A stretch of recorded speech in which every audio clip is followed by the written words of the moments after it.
सांगलीमध्ये रोवली जाणार आहे आणि या निमित्तानं 2 दिवस विविध कार्यक्रमांचं आयोजन करण्यात आलेलं आहे।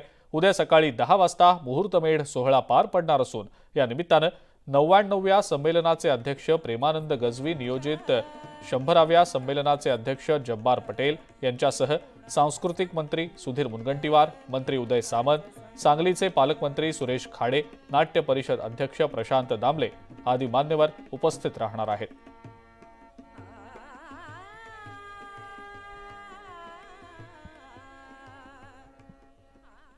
नाट्य पंढरी सांगलीमध्ये यंदाच्या 100व्या नाट्य संमेलनाची मुहूर्तमेढ रोवली जाते आणि 29 आणि 30 डिसेंबरला या निमित्तानं सांगलीमध्ये विविध सांस्कृतिक कार्यक्रमांचं आयोजन करण्यात आलेलं आहे।